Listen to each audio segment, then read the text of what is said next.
இன்றைக்கும் மக்களிடம் எளிமையாக போய் சேரக்கூடிய சின்னங்கள் ரொம்ப முக்கியமான ஒரு விஷயம். இதை வந்து விஜய் விசில் சின்னம் வந்ததுக்காக தூக்கி வச்சு ஏதோ பேசலை. நான் வந்து கமலஹாசன் கூட மறுபடியும் டார்ச் லைட்டே கொடுத்துருக்காங்களாம்.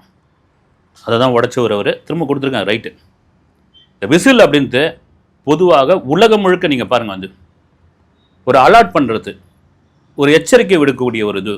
எங்கேயாவது புரட்சி வெடிக்கும் பொழுது அங்கே வந்து விசில் சத்தம் கேட்கும். யாருக்காவது ஆபத்து அப்படின்னா அந்த விசில் சத்தம் கேட்கும். ஒரு ஸ்போர்ட்ஸில் வந்து ஒரு தப்பான கேம் விளையாடுறாங்க அப்படின்னா அந்த நடுவர் வந்து அந்த விசிலை அடித்து தான் வந்து கவனத்தை திருப்புவார். வந்து நீங்கள் கத்த முடியாது சவுண்டில். அப்படி உலகம் முழுக்க, ஒரு மைதானம் முழுக்க, ஒரு ஊர் முழுக்க ராத்திரியில் அந்த காலத்தில் சொல்லுவாங்க, வந்து விசில் ஊதாதீங்க அப்படின்வாங்க.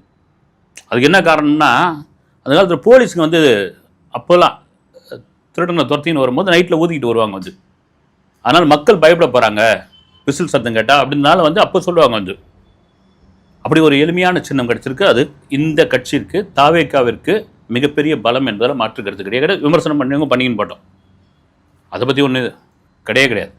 எளிமையாக கொண்டு போய் சேர்க்கலாம், விசில் அடிச்சுக்கிட்டே போகலாம். வந்து இது ரொம்ப முக்கியமான ஒரு விஷயங்க. வந்து சின்னம் மிக முக்கியமான விஷயம்.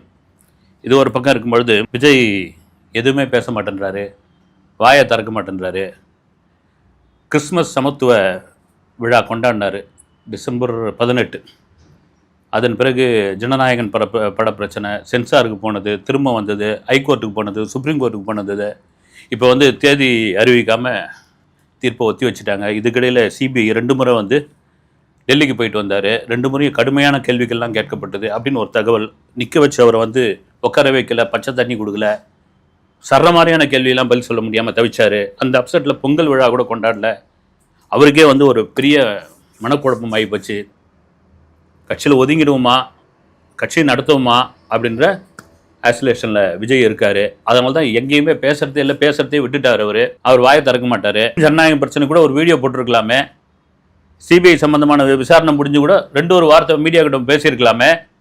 எதுவும் பேச மாட்டாருப்பா, அவர் பேசாத அரசியல் பண்ணுறாரு, மௌன அரசியல் பண்ணுறாரு அப்படின்னு சொல்லிட்டு இருக்கும்பொழுது வருகிற 25ஆம் தேதி செயல் வீரர்கள் கூட்டம் மகாபலிபுரத்தில் நடக்கும்போது விஜயோடைய ஸ்பீச் அங்கே இருக்குது.